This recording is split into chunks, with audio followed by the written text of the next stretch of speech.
Saudara-saudara, kita akan membaca firman Tuhan dari Injil Matius pasal 6 ayat 9 sampai dengan ayat yang ke-13. Saya bacakan firman Tuhan demikian. Karena itu berdoalah demikian. Bapa kami yang di surga, dikuduskanlah namamu, datanglah kerajaanmu, jadilah kehendakmu di bumi seperti di surga. Berikanlah kami pada hari ini makanan kami yang secukupnya, dan ampunilah kami akan kesalahan kami, seperti kami juga mengampuni orang yang bersalah kepada kami, dan janganlah membawa kami ke dalam pencobaan, tetapi lepaskanlah kami daripada yang jahat, karena Engkaulah yang mempunyai kerajaan, dan kuasa, dan kemuliaan sampai selama-lamanya. Amin. Sebagai perbandingan, saudara-saudara, pembahasan kita, saya ajak kembali saudara untuk membaca Injil Lukas, pasal yang ke-11, ayat 2 sampai dengan ayat 4 demikian. Jawab Yesus kepada mereka, apabila kamu berdoa, katakanlah, Bapa, dikuduskanlah namamu, datanglah kerajaanmu. Berikanlah kami setiap hari makanan kami yang secukupnya, dan ampunilah kami akan dosa kami, sebab kami pun mengampuni setiap orang yang bersalah kepada kami, dan janganlah membawa kami ke dalam pencobaan. Di sini ada dua bagian dalam ayat Alkitab yang mengajarkan doa yang dikenal dengan doa Bapa kami. Avenu Sebasimayim, doa Bapa kami. Karena ada dua bagian yang membahas tentang doa Bapa kami, maka biasanya para teolog liberal itu menyangka bahwa ajaran Yesus itu aslinya dia hanya mengucapkan doa Bapa kami dalam bentuk yang singkat. Injil Lukas yang kemudian ketika gereja itu berkembang, disesuaikan dengan kebutuhan, lalu Matius menambah-nambahi. Nah, saya tidak setuju dengan pandangan seperti ini. Pandangan seperti ini tidak mempercayai keakuratan kesejarahan Alkitab. Jadi kalau kita lihat konteksnya, memang Tuhan Yesus dua kali mengajarkan doa Bapa kami. Nah, kita akan belajar apa bedanya doa Bapa kami yang ditulis versi panjang dalam Injil Matius, dan doa Bapa kami versi pendek dalam Injil Lukas. Kalau kita membaca konteks dari kedua ayat, baik itu Matius maupun Lukas, memang konteksnya berbeda. Ayat di dalam Injil Matius itu diajarkan Yesus tatkala Yesus khotbah di atas bukit. Jadi khotbah di atas bukit itu isinya bukan hanya 8 sabda bahagia, bukan hanya itu. 8 sabda bahagia itu pembukaan khotbah di atas bukit. Setelah itu Yesus berbicara tentang konsep doa, konsep kekhawatiran, konsep tentang sedekah, konsep tentang puasa. Dan kemudian diakhiri, Yesus turun dari gunung dan kemudian mengadakan banyak mujizat di situ, lalu perjalanan ke Kapernaum. Ini kalau kita membaca konteksnya Injil Matius. Jadi Injil Matius itu menggambarkan doa Bapa kami ketika Yesus khotbah di atas bukit. Tetapi Injil Lukas konteksnya berbeda. Injil Lukas diajarkan bukan di khotbah di atas bukit, tetapi Yesus mengatakan ketika Yesus mengajarkannya di suatu tempat yang tidak disebutkan namanya, tapi konteks tempat itu adalah kota suci Yerusalem. Dan kemudian doa itu di ajaran Yesus memenuhi permintaan para murid. Ajarkanlah kami berdoa, sebagaimana Yohanes mengajarkan kepada murid-muridnya berdoa. Lalu Yesus mengajarkan doa, seperti yang tercatat dalam Injil Lukas pasal 11, ayat 2 sampai dengan ayat 4. Kalau kita lihat mirip satu sama yang lain. Dalam Injil Matius, Yesus menggunakan frasa yang lebih lengkap, Bapa kami yang ada di surga. Tetapi dalam Injil Lukas cuma dikatakan Bapa, dikuduskanlah namamu. pendek, lebih singkat. Nah, saudara-saudara kalau pergi ke Yerusalem, di atas bukit yang dulu di mana Yesus pernah berkhotbah, itu sekarang sudah didirikan gereja Katolik. Namanya Gereja Sabda Bahagia. Di tempat itulah Yesus mengajarkan khotbah di atas bukit. Tetapi kalau Bapak Ibu juga pergi ke tempat yang sama di Yerusalem, di sana ada tempat yang dinamakan Gereja Paternoster. Menurut sejarah yang sangat tua dari abad kedua, ketiga, keempat, memang tempat itu dijadikan situs gereja purba tatkala Yesus mengajarkan doa Bapa kami seperti yang dikutip oleh Lukas. Nah, inilah background dari doa Bapa kami. Kemudian yang pertama perlu kita pelajari dari Alkitab adalah doa Bapa kami dalam Injil Lukas dan Injil Matius itu memang konteksnya berbeda. Tetapi pesannya sama. Doa Bapa kami dalam Injil Matius itu digunakan untuk doa pertemuan raya, pertemuan di jemaat. Itulah sebabnya di dalam ayat 13, di situ ada tambahan dalam tanda kurung persegi. Ini artinya di dalam teks tertua tidak terdapat. Ini dalam teks yang lebih muda. Kenapa ini disisipkan di sini? Karena memang itu diucapkan bersama-sama dan setelah selesai mengucapkan dan jauhkanlah kami daripada yang jahat, itu jemaat semua secara bersama-sama mengucapkan karena engkaulah yang mempunyai kerajaan dan kuasa dan kemuliaan sampai selama-lamanya. Sedangkan Injil Lukas yang versi pendek, itu di format Yesus untuk doa pribadi. Sebagai pola doa pribadi, bukan pola doa dalam kehidupan berjemaat. Nah, tetapi isinya persis sama. Pengakuan akan kedaulatan Tuhan. Kemudian pengampunan. Dijauhkan dari pencobaan. Itu sama persis. Nah, saudara-saudara terkasih dalam Tuhan, sekarang ini kita perlu melihat konteksnya, bahasanya sekarang. Dalam bahasa apa kira-kira doa Bapa kami itu diajarkan? Ini rumit. Kekristenan itu memang mewarisi sejarah yang jauh lebih kompleks daripada ajaran Islam atau Buddha atau Hindu atau Konghucu misalnya. Kenapa?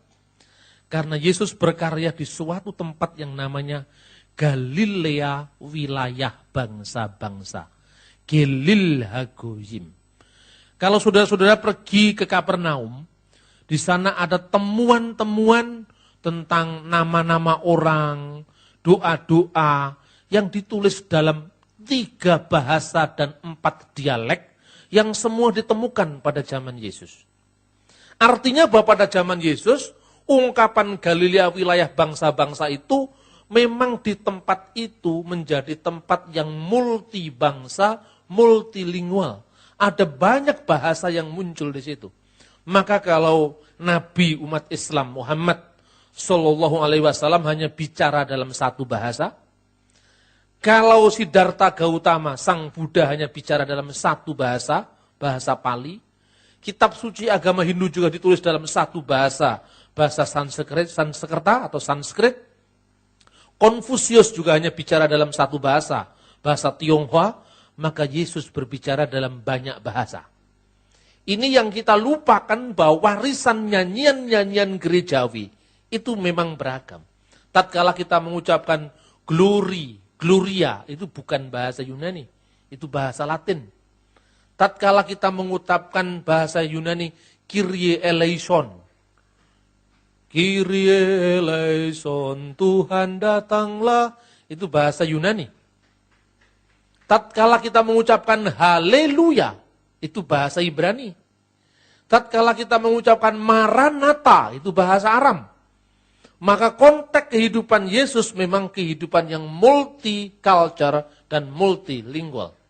Petrus itu 1 orang. Orangnya 1. Namanya 3 bahasa. Petrus itu bahasa Yunani, Simon itu bahasa Ibrani, Kefas itu bahasa Aram. Coba Anda lihat namanya orang Aceh dan orang Jawa kan lain. Orang Aceh itu namanya 1 Arab saja, Abdul Ghaffar, Abdul Aziz. Coba lihat namanya orang Jawa.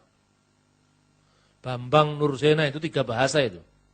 Bambang itu bahasa Jawa. Ya, Nur itu bahasa Arab. Sena itu bahasa Sanskerta. Kenapa? Karena di sini masyarakatnya lebih majemuk, lebih beragam, lebih pluralistis. Begitu juga Kapernaum, Yerusalem, situasi di sekitarnya. Nah, tatkala Yesus berbicara kepada para murid, dia berbicara dalam bahasa Aramaik. Makanya dia mengutap ketika menjulukan Efata, bukalah. Matanya langsung terbuka. Efata itu bahasa Aram. Bahasa Aram itu bahasa yang dipakai percakapan Yesus dengan para muridnya. Maranatha, bahasa Aram. Talitakum, bahasa Aram. Eli, Eli, lama sabaktani, bahasa Aram. Tapi haleluya, bahasa Ibrani. Tatkala Yesus masuk ke sinagog, sinagog itu rumah ibadat Yahudi. Di Nazaret, Yesus mendapat gulungan kitab Nabi Yesaya. Lalu dibacakan kitab itu, Roh Tuhan ada padaku, dicatat dalam Lukas pasal 4. Bahasa apa itu dibaca Yesus? Bahasa Ibrani. Karena liturgi sebagian besar orang Yahudi ditulis dalam bahasa Ibrani, sebagian dalam bahasa Aram. Mungkin saudara-saudara untuk lebih jelasnya, bahasa Ibrani contohnya kayak apa? Evenu salom alaikum, Evenu salom alaikum, Evenu salom alaikum, Evenu salom, shalom, shalom alaikum. Itu bahasa Ibrani. Tapi kalau bahasa Aram, Yidkhadal ve yidkhadas sema rababi alma, ose salom bim rumau. Itu bahasa Ibrani menyaut bahasa Aram. Kenapa ini penting, saudara-saudara? Karena itu kelebihan dan keunggulan kekristenan. Kekristenan itu tidak pernah memutlakkan satu bahasa. Dia berbicara dalam berbagai macam bahasa. Untuk apa Tuhan menyiapkan itu? Bahasa Ibrani ketika dia di bait Allah, ketika dia di sinagog atau rumah ibadat. Bahasa Aram ketika bercakap-cakap dengan para murid. Tetapi ketika Injil ditulis tidak dalam bahasa Ibrani. Ketika perjanjian baru ditulis tidak dalam bahasa Aram, tapi dalam bahasa Yunani. Kenapa dalam bahasa Yunani? Bahasa Yunani adalah bahasa internasional pada saat itu. Maka kalau seandainya Injil ditulis dalam bahasa Ibrani, hanya lokal di sekitar Yudea. Tidak bisa go internasional.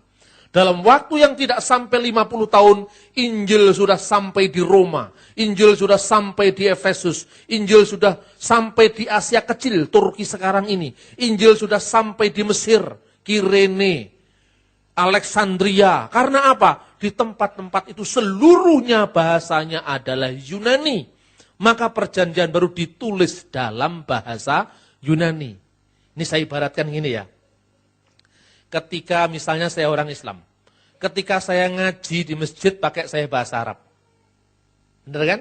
Tapi ketika saya ngomong sama saudara-saudara saya, teman-teman saya di Surabaya, saya katakan, yo opo rek kabare tekon di sampeyan.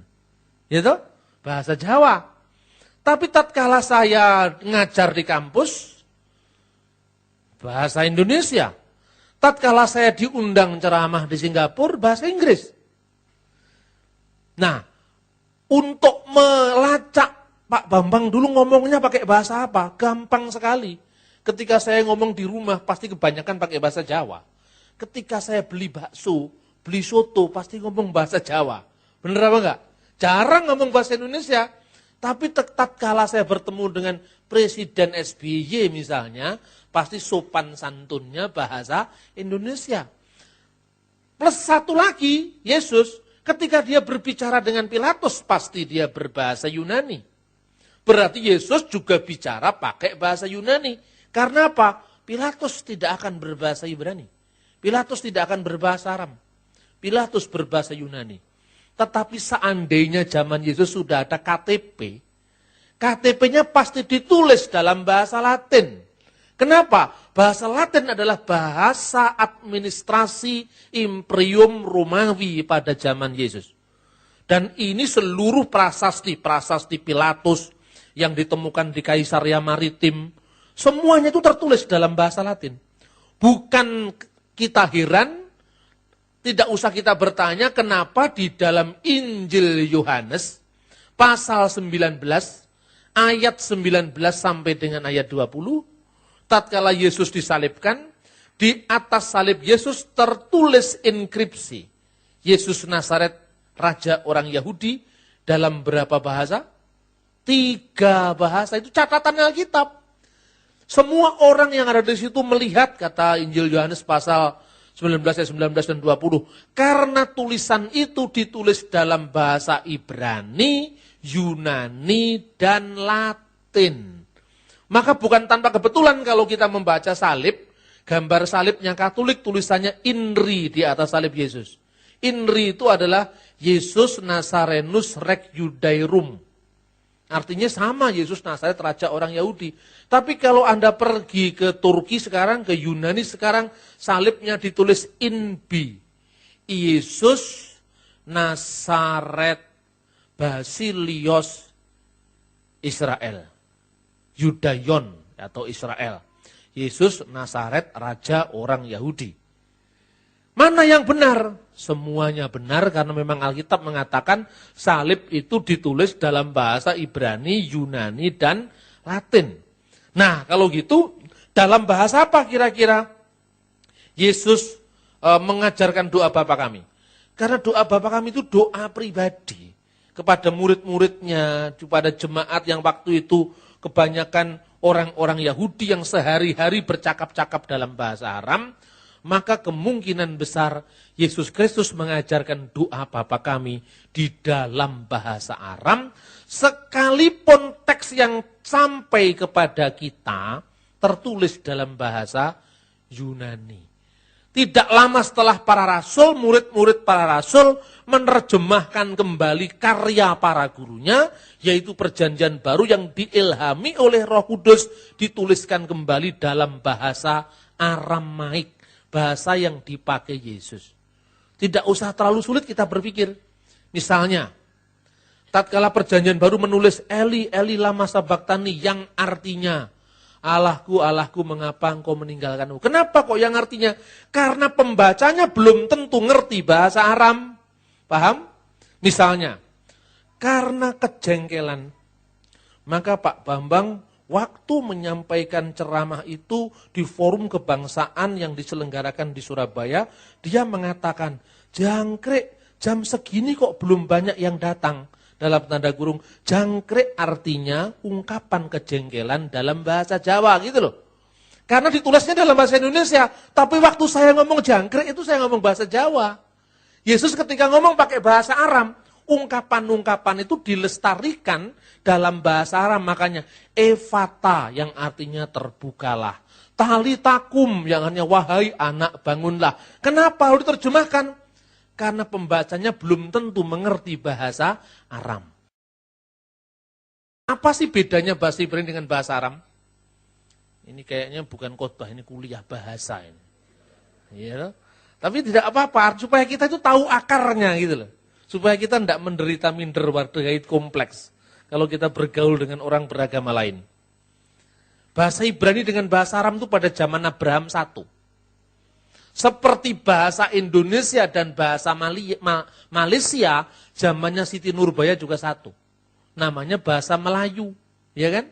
Kemudian setelah dua bangsa itu terpisah, Indonesia menggunakan bahasa Melayu dialek Indonesia, sekarang namanya bahasa Indonesia.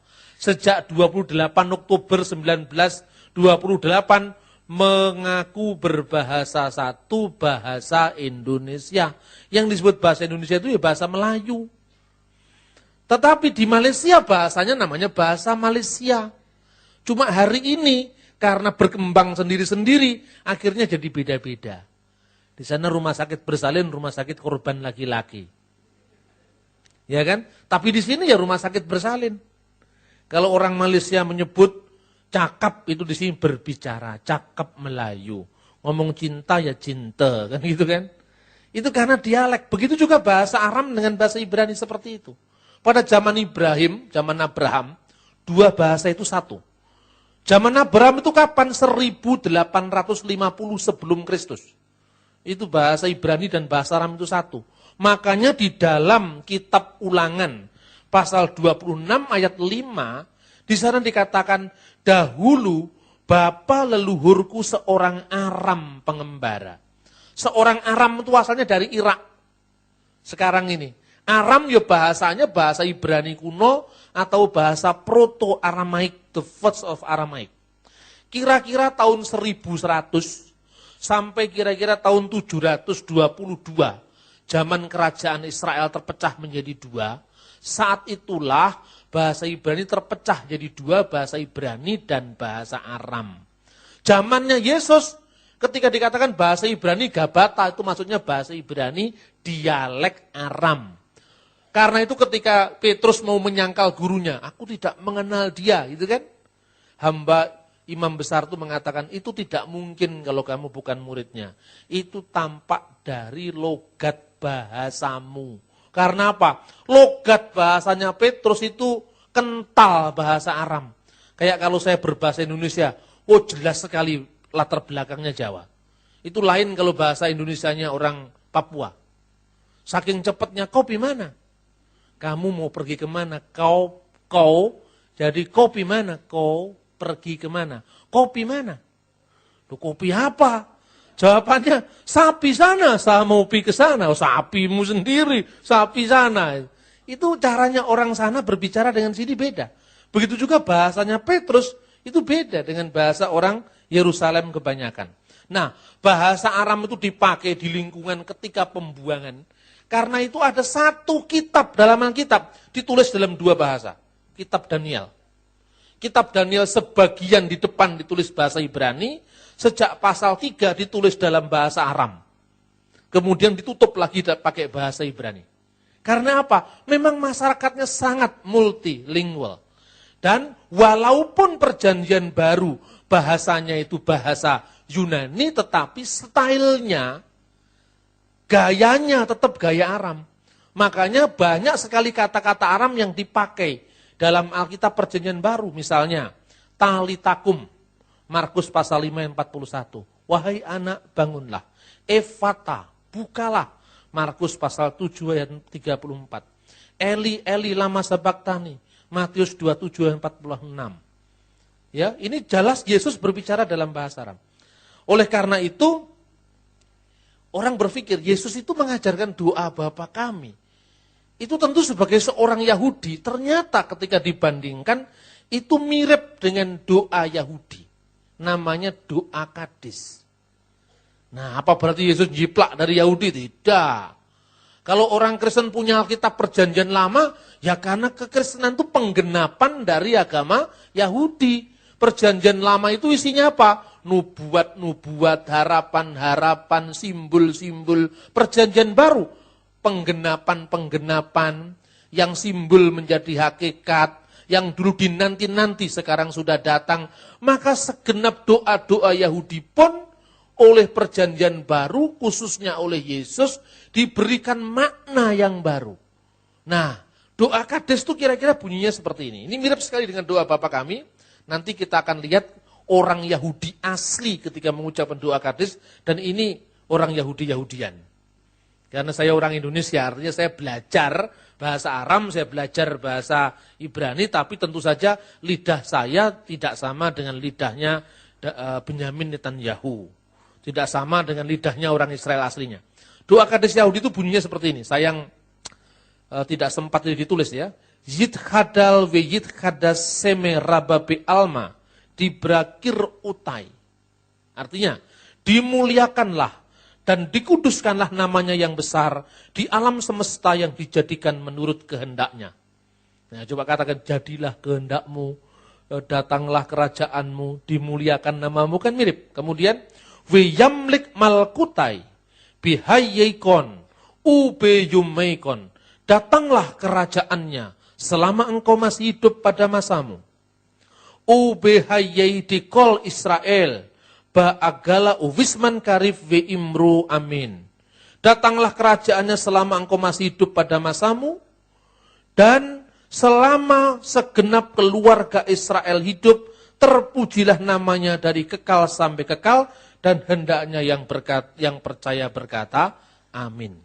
Habis dibaca, yitkadal ve yitkadas sema rababi alma, Kemudian dalam ibadah Yahudi itu diakhiri dengan pujian Ose salom bimromau huya ase salom malainu we alkol Yisrael wimru amin. Kenapa kita perlu mengerti doa-doa saudara tua kita? Orang Yahudi itu saudara tua kita, saudara seiman dalam penantian. Kenapa dalam penantian? Karena dia menanti-nantikan kedatangan juru selamat. Sampai hari ini doa di tembok ratapan, juru selamat datang, Mesias datang. Yesus sudah datang, dia tidak mau percaya. Jadi orang Yahudi itu tidak percaya kalau Yesus itu Mesias. Tapi percaya bahwa Mesias akan datang. Tadi siang saya sampaikan di Impung Sawu, caranya orang Yahudi mengajikan Mazmur 23, persis sama dengan caranya orang Kristen Ortodok di Mesir mengucapkan Mazmur 23 dalam bahasa Arab. Jadi apa yang dibaca dalam doa ini sejak zaman Yesus sampai hari ini persis sama. Dan itulah yang oleh Tuhan Yesus dikembangkan. Karena Yesus menggenapi doa Bapa kami sebagai penggenapan dari doa bangsa Israel. Kekristenan tidak bisa dilepaskan dari Israel sama sekali. Karena memang kekristenan muncul dari ibu yang satu itu, yaitu keyahudian. Sekalipun kekristenan menggenapi agama Yahudi, tetapi kekristenan tidak bisa dilepaskan dari Yudaisme. Cuma sayangnya di Indonesia ini, banyak orang Kristen yang sekarang lebih Yahudi ketimbang orang Yahudi. Loh mestinya itu yang dipelajari penggenapannya. Jangan kemudian selendangnya dibawa ke sini. Atau trompetnya dibunyikan di sini. Boleh saja, tapi jangan sampai Kristen justru kalah sama Yahudi. Yang sekarang datang ke Israel lagunya, apa itu? Mosia, Mosia, Mosia, la la la la la la la. Itu kan lagu pengharapan supaya Mesias datang. Bagi orang Kristen Mesias sudah datang. Jangan nyanyi lagu itu. Lagu itu gambaran tentang mereka mengharapkan Mesias akan datang. Sementara kita percaya Mesias sudah datang. Jadi ini bahayanya kalau orang Kristen dipengaruhi orang-orang Yahudi. Justru karena orang Yahudi rata-rata lebih pintar ketimbang orang Kristen. Malah banyak orang Kristen yang minder, wardahait kompleks. Dia mengatakan, Pak, kita sumbang saja Israel. Pengusaha-pengusaha itu banyak nyumbang Israel, kenapa? Tidak mungkin kita menginjili mereka. Mereka lebih tahu dari kita kok. Waduh, saya langsung lemes saya. Belum apa-apa, itu sudah seperti kerupuk disiram air. Orang Yahudi itu sepinter apapun, kayak Einstein Yahudi, Karl Marx Yahudi. Tetapi Yahudi baru, Israel baru itu gereja, bukan mereka. Karena itu kita gali sejarah mereka. Untuk membuktikan bahwa apa yang mereka harapkan itu sudah digenapi dalam Yesus Kristus. Amin. Jangan malah Natal diganti perayaan pondok daun. Jangan malah banyak pendeta mau diberkati rabi di Israel. Kalau saya tidak mau diberkati rabi, saya yang harus memberkati rabi. Karena kita ini penggenapan dari Israel baru. Yesus itu Musa yang baru. Kita perlu berhutang budi, berhutang sejarah, berhutang pemahaman, berhutang pewahyuan kepada mereka. Tetapi Allah telah menggenapi nubuat Nabi Yeremia. Allah sudah mendatangkan perjanjian yang baru di dalam diri Yesus Kristus. Sesuai dengan nubuatan Yeremia pasal 31. Tuhan akan mengadakan perjanjian baru dengan Yehuda dan di Israel. Kalau dulu menuliskan loh di atas batu, sekarang menulisnya di atas loh hati. Makanya kalau dulu 10 perintah Allah ditulis dengan kilat yang bersabung menyambar-nyambar, kemudian jari Allah menuliskan di atas loh batu, Lo yihye Elohim akhirim alfanai, jangan ada ilah lain di hadapan hadiratku. Perjanjian Tuhan digenapi. Tuhan telah memberikan hukumnya yang baru, yaitu perjanjian baru. Menuliskan di atas loh hati. Makanya dalam pencurahan Roh Kudus, lidah-lidah api itu memasuki kepala para murid karena untuk menuliskan perjanjian baru di hati orang beriman. Kitalah Israel yang baru. Kitalah Israel yang rohani. Kitalah Yerusalem surgawi. Amin, saudara-saudara. Bangga mestinya jadi pengikut Yesus. Bahkan malah minder hate kompleks sama orang Yahudi. Makanya saya ungkap sekarang, supaya kita tidak minder lagi. Amin, saudara-saudara. Nah, bahwa doa Bapa kami versi yang panjang tadi, itu diucapkan untuk ibadah jemaat, itu jelas sekali, karena di situ ada doksologi. Karena engkaulah yang punya kerajaan dan kuasa sampai selama-lamanya. Itu diambil dari kitab Tawarikh. Kemudian doa Bapa kami yang menurut Lukas, Bapa dikuduskanlah namamu. Menurut Injil Matius, Bapa kami yang ada di surga, dikuduskanlah namamu.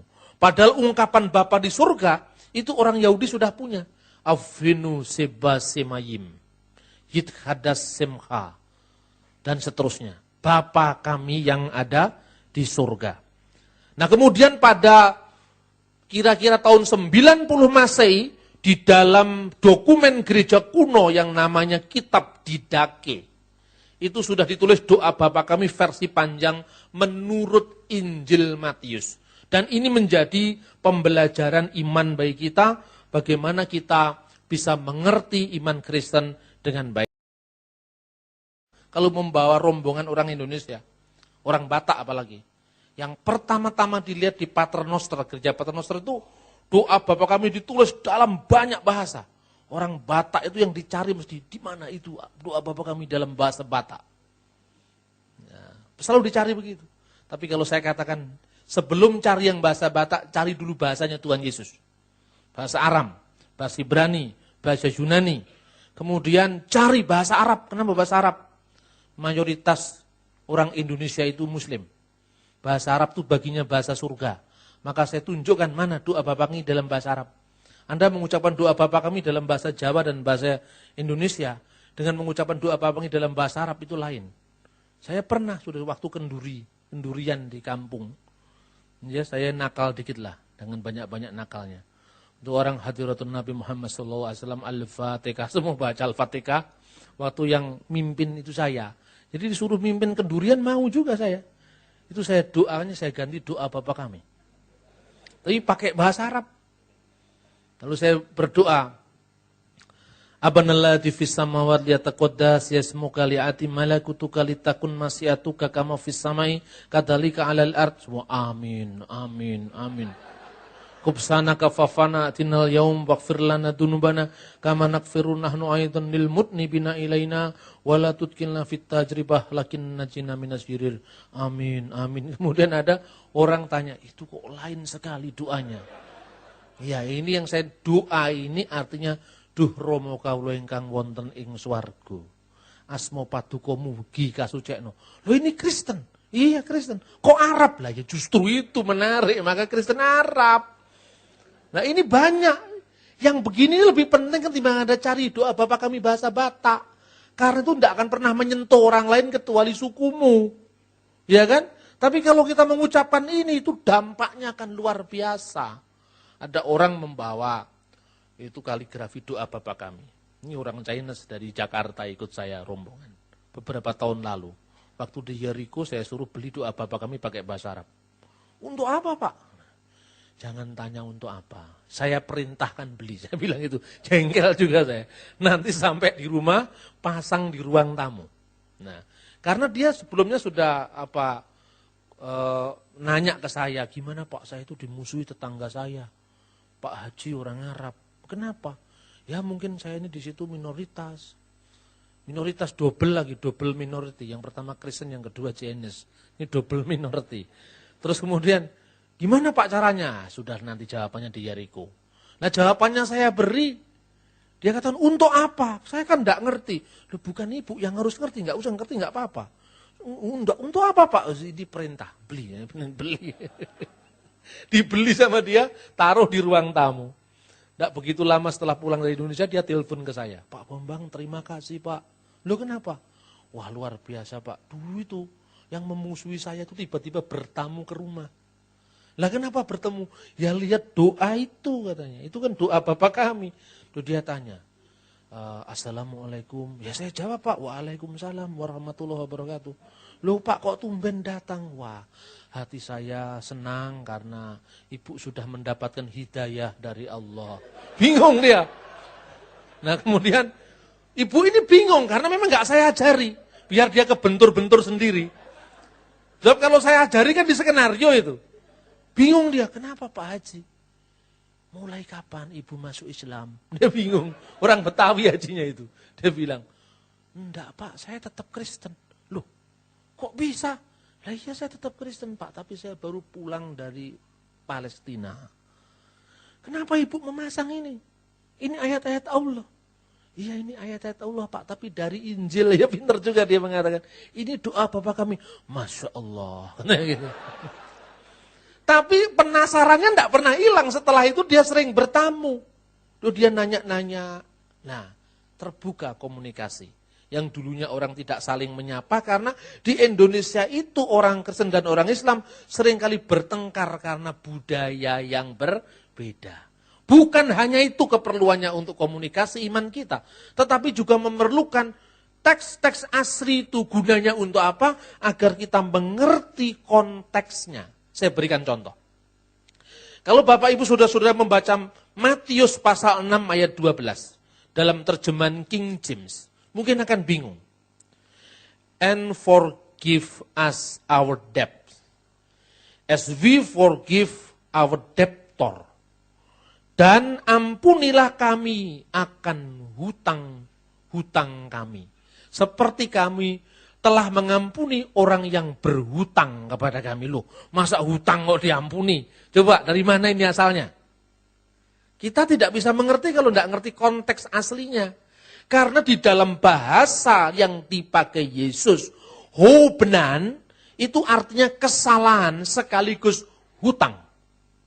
Kesalahan dan hutang. Karena bagi alam pikiran Israel kuno, seorang yang memiliki kesalahan orang lain, dia berhutang pada orang itu yang harus dikembalikan dengan pengampunan. Makanya dengan kata hobenan, ini kita bisa mengerti artinya. Sehingga Injil Lukas menerjemahkan hamartias. Dosa kami, bukan kesalahan kami.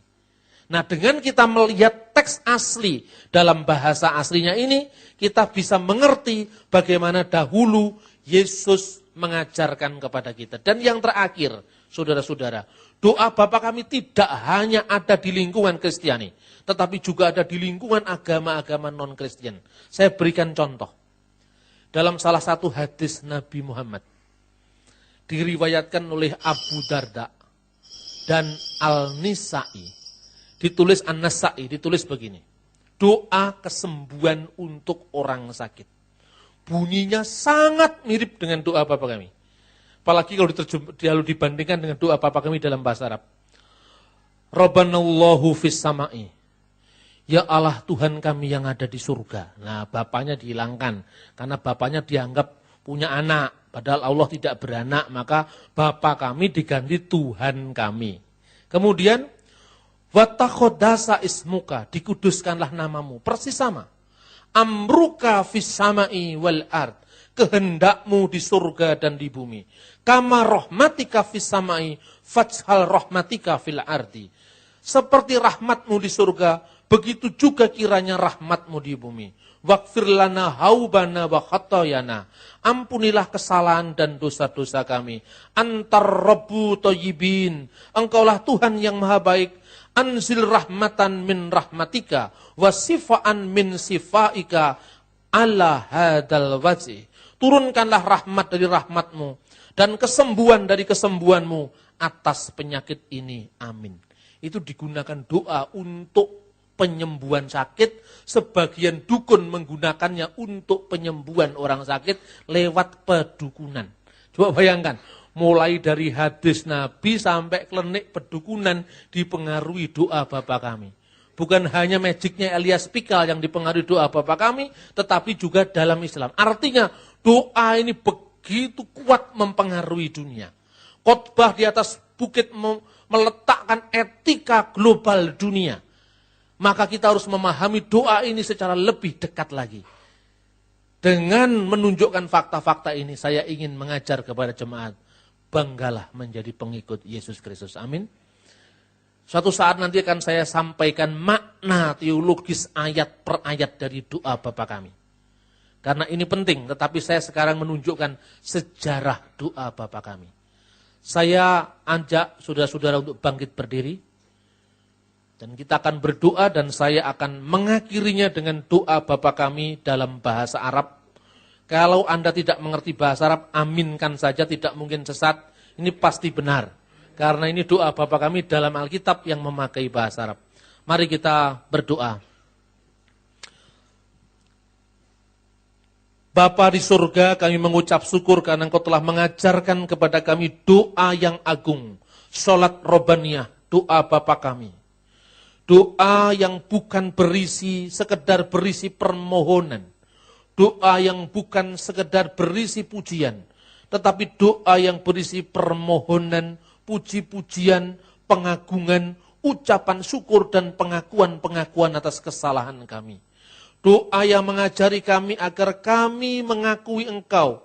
Sekalipun Engkau adalah Allah yang maha tinggi. Engkau adalah Allah yang maha kuasa. Yang tampaknya begitu jauh dari orang-orang yang tidak mengenal Engkau. Tetapi Engkau mengizinkan kami memanggilmu Abba ya Bapa. Bapa kami yang di surga. Karena Engkau menganggap kami bukan sekedar hamba. Bukan sekedar budak. Yang bekerja sesuai dengan hasil prestasi kebaikan kami. Tetapi Engkau mengangkat kami sebagai anak-anak-Mu Tuhan. Sehingga kami bisa mewaris dari surga itu karena kami adalah ahli-ahli waris-Mu, ahli-ahli waris Bapa Surgawi untuk anak-anak-Mu. Terima kasih Tuhan, itulah doa yang luar biasa bagi kami. Sekalipun mungkin kami tidak melafadzkannya setiap hari. Tetapi kami bisa memahaminya, maknanya yang luar biasa, menjadi pola doa kami sehari-hari. Terima kasih Tuhan, terima kasih.